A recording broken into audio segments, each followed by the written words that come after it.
Happy holidays, everybody, and Tony here with my review of Birgit Nilsson at the churches of St. Jacob and Gustav Vasa, in which tracks 1 to 14 were recorded at the St. Jacob's Church in Stockholm between February 14 and 17, 1977. Tracks 15 to 18 were recorded at Gustav Vasa Church in Stockholm on August 3, 1963, and track 19 was recorded for Swedish radio at Studio 3 in Stockholm on December 29, 1975, which was compiled and released on May 2, 2006. Aside from Birgit Nilsson being the hochdramatische sopran or Wagnerian soprano soloist for this album, the musicians were the cellist Åke Olofsson, the organist for the St. Jacob Church, Anders Bondeman, the organist for the Gustav Vasa Church, Åke Levin, the harpist Anna Stångberg, the conductor Stefan Skuld, along with the St. Jacob Youth Choir, and pianist Arnold Östman. And aside from renowned holiday classics such as Joy to the World, Hark the Herald Angels Sing, Silent Night, which is sung in German as Stille Nacht and in Swedish as Stilla Natt, O Holy Night sung in English, and O Helga Natt sung in Swedish, and We Three Kings, there were also other works featured, such as Prince Gustav of Uppland's composition I Rosens Doft, Edvard Grieg's Den store Hvide Flock, Fried, which also had part of the tune of O du fröhliche incorporated in this song, Ludwig van Beethovens Die Ehre Gottes aus der Natur, Josef Erikssons Stora och underbara Dina Werk, and César Frank's Panis Angelicus. If you've been watching my reviews of Turandot, Tosca, Macbeth, Tristan und Isolde, Elektra, Salome, Die Frau ohne Schatten, Tannhäuser, Lohengrin, and Aida, you'll automatically recognize that there was one particular singer in which I thought she was magnificent in a great chunk of these roles from these specific operas, especially where the likes of Salome, Elektra, Tosca, Turandot, Macbeth, Die Frau ohne Schatten, and Tristan und Isolde were concerned. That's right, ladies and gentlemen, I have been mentioning Birgit Nilsson for what almost felt like multiple times. On top of that, I've even mentioned in some of my reviews of Beethoven's Fidelio that Birgit Nilsson is also one of my favorite Leonores from this particular opera. Therefore, I make it no secret that Birgit Nilsson is one of my favorite interpreters of the Fidelio Leonore, Turandot, Tosca, Lady Macbeth, Brünnhilde from Die Walküre, Siegfried and Götterdämmerung, Isolde from Tristan und Isolde, both Venus and Elisabeth from Tannhäuser, the Dyer's Wife or Die Färberin from Die Frau ohne Schatten, and I would even go out of my way and say that she really climbs up the top as my personal favorite interpreter of Salome. I still enjoy her interpretations of Elsa von Brabant, Aida, and Donna Anna, but I do feel like there have been other greater singers for those roles, especially where Elsa von Brabant would need a little bit more lyricism. Aida, I've always considered to be more of a prima donna assoluta role, and Donna Anna, I would prefer to have a dramatic coloratura soprano singing this particular role, such as Joan Sutherland, Christina Döttekom, and Eda Mosa. But I thoroughly and completely and utterly digress because I still believe that Birgit Nilsson was absolutely unbeatable as Turandot,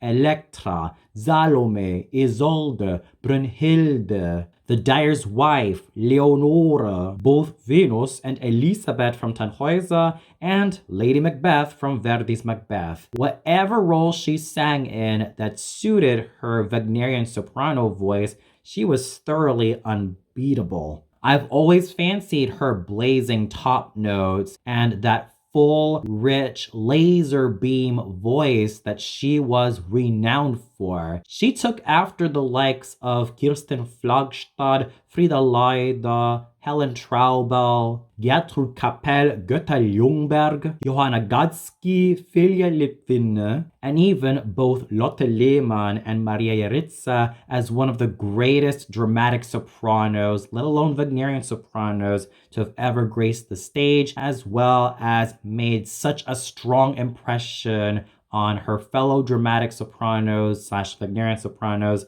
and even her successors. Barely anybody could equal the great vocal prowess that Birgit Nilsson demonstrated in her golden years from the late 1940s to the 1960s, and even to the 1970s, all the way up to her retirement in 1982. She demonstrated a consistently healthy technique with amazing coordinated chest tones, deep chest tones, blazing top notes, and a thorough vocal security that defined her to be one of the greatest dramatic sopranos of all time. I've also been admiring Birgit Nilsson ever since I was a young child and was thoroughly amazed at her vocal performances of Turandot and Tosca because of her trademark voluminous massiveness that thoroughly defined everything she sang, but she also had a lot of nuance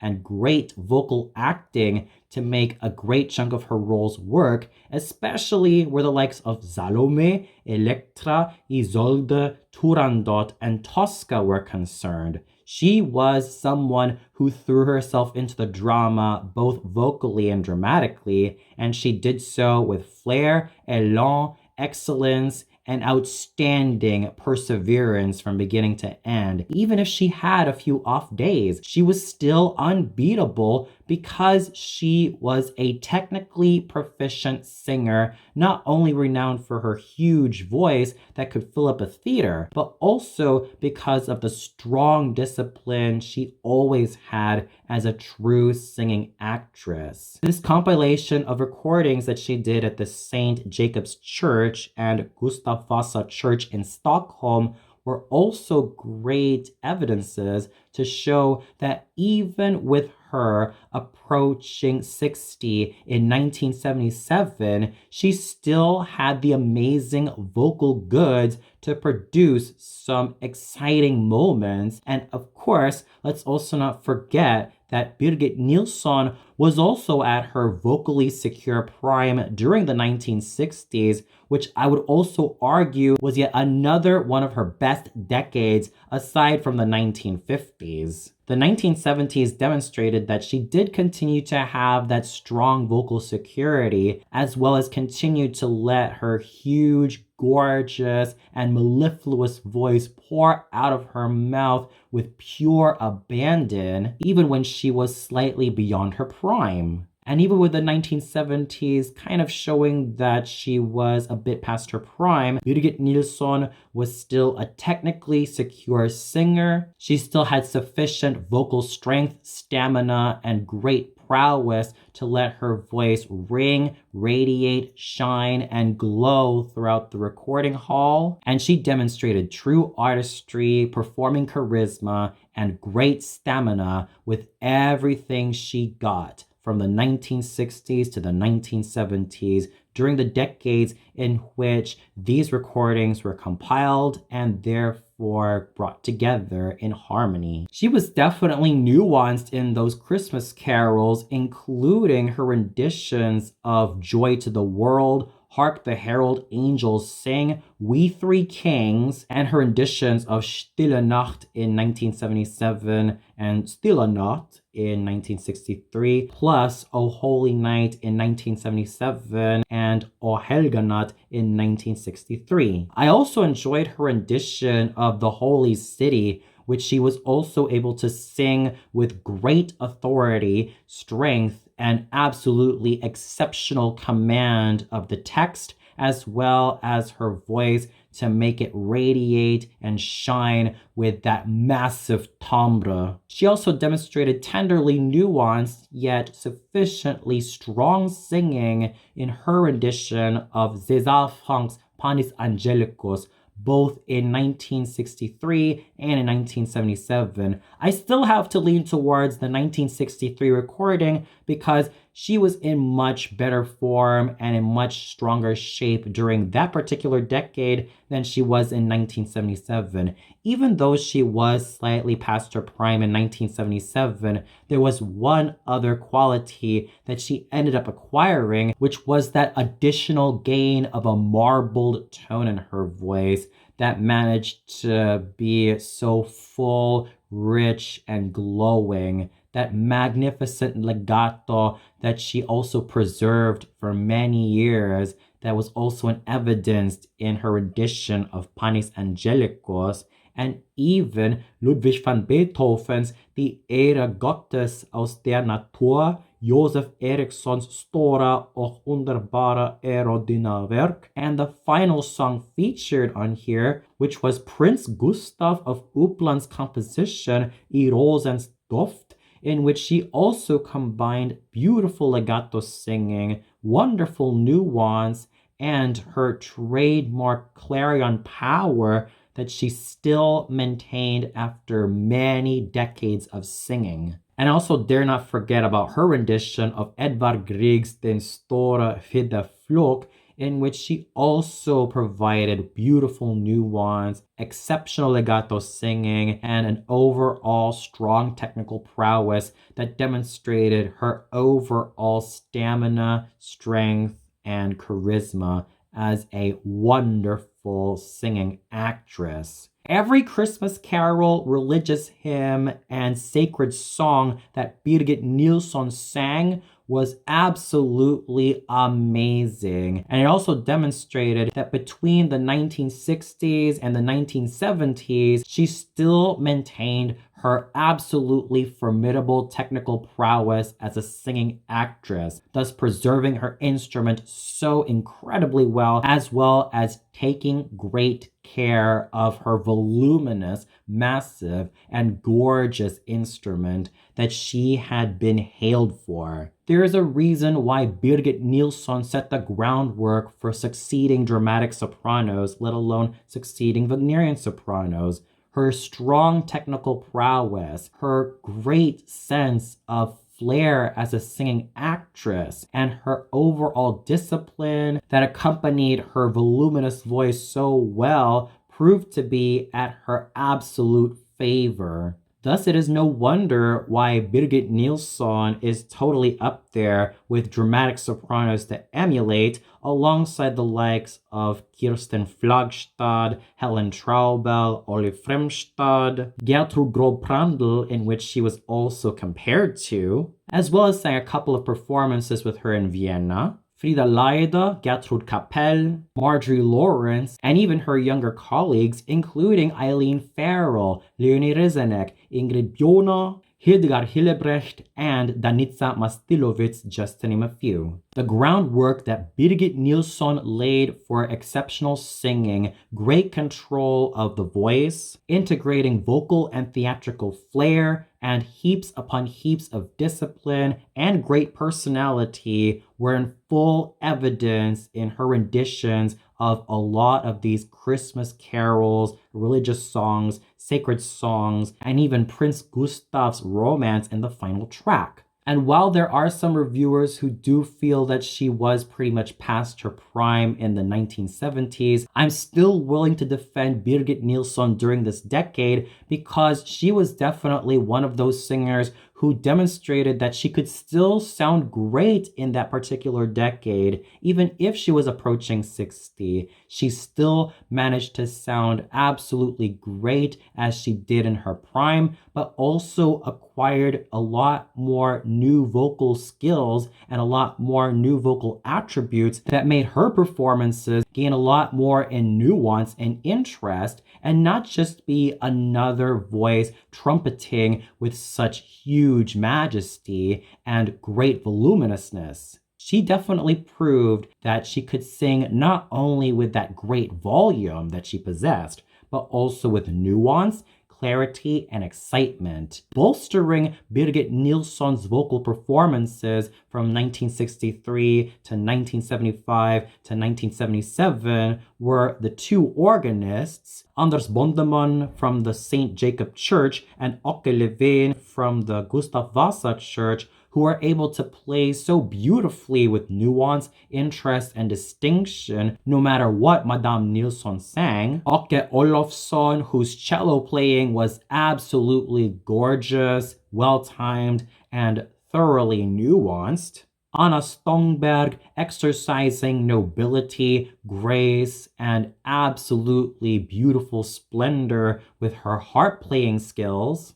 Stefan Skuld keeping great time with the orchestra, and especially where the chorus is concerned. And speaking of the chorus, the members of the St. Jacob Youth Choir were also exceptional assets to Birgit Nilsson's miraculous singing prowess. And I dare not forget about Arnold Östman, who was also a very well-known conductor in a great deal of Mozart operas, as well as Baroque operas and early music, that he was able to put his fine piano playing skills to use in Prince Gustav's I Rosendoft and accompanied Birgit Nilsson so beautifully, complete with great nuance and close attention to detail. Birgit Nilsson at the churches of St. Jacob and Gustav Vasa was an absolutely magnificent listen from beginning to end. While there are some detractors who do feel that this was not Birgit Nilsson at her very best, especially where the 1970s was concerned,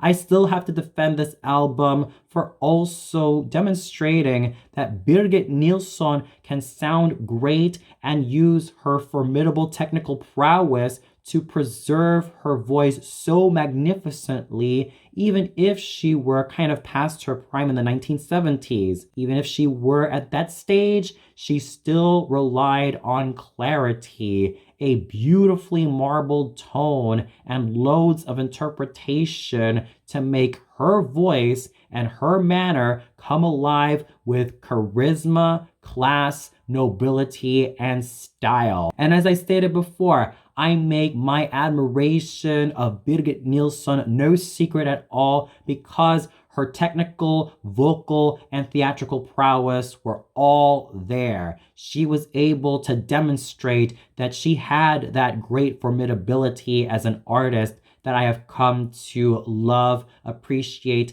and hope that many singers of today will emulate no matter what repertoire they specialize in, especially where today's spinto and dramatic sopranos are concerned. I do hope that they will use Birgit Nilsson as an inspiration, let alone as a role model, to understand and be fully acquainted with how great singing should sound like, especially where her coordinated chest tones are concerned, where her amazing use of head voice is also concerned. And let's also not forget about how her dramatic flair was so full of charisma, excitement, and will make you feel that your bones will chill in the most exciting way possible, as well as be on a perennial high every time she was on stage and opened her mouth to sing. All the musicians and chorus members did exceptionally, from Arnold Östman to the members of the St. Jacob's Youth Choir. Everybody did an A+ job, and they also bolstered Birgit Nilsson's magnificent vocal performance. And you know darn well what I'm gonna give Birgit Nilsson at the churches of St. Jacob and Gustav Vasa. A well-deserved rating of 5 out of 5 stars. Even if you do feel that Birgit Nilsson was slightly past her prime in the 1970s, she still had that amazing artistry that defined her as one of the best, if not greatest, dramatic sopranos of the 20th century. She exercised great vocal skills as well as pure abandon with everything that she sang. She was totally nuanced in a great deal of songs, but more than anything, her vocal power and her endurance managed to stay completely intact, thus also bolstering the great quality that she had always been renowned for. You all owe it to yourselves to listen to this particular Christmas album, and you will definitely have a ball when you hear Birgit Nilsson sing these Christmas carols and sacred songs. And for those of you who listen to Birgit Nilsson at the churches of St. Jacob and Gustav Vasa, what'd you think of it? Did you feel that Birgit Nilsson was able to preserve her clarion powerful voice even during the 1970s, as well as maintain that during the 1960s? Did you also feel that this was an album you can easily recommend a lot of hardcore fans of Birgit Nilsson? What was your favorite Christmas carol featured here? And was also your favorite sacred song featured on this album? Or do you even feel like this particular album was pretty underwhelming, even with the presence of Birgit Nilsson? Please let me know in the comments below. Well, that's it for my review of Birgit Nilsson at the churches of St. Jacob and Gustav Vasa. Tune in later where I kind of have to switch gear and take a look at one of my favorite animated Christmas episodes of all time, which is Teenage Mutant Ninja Turtles 2003's The Christmas Aliens. So until then, happy holidays, everybody!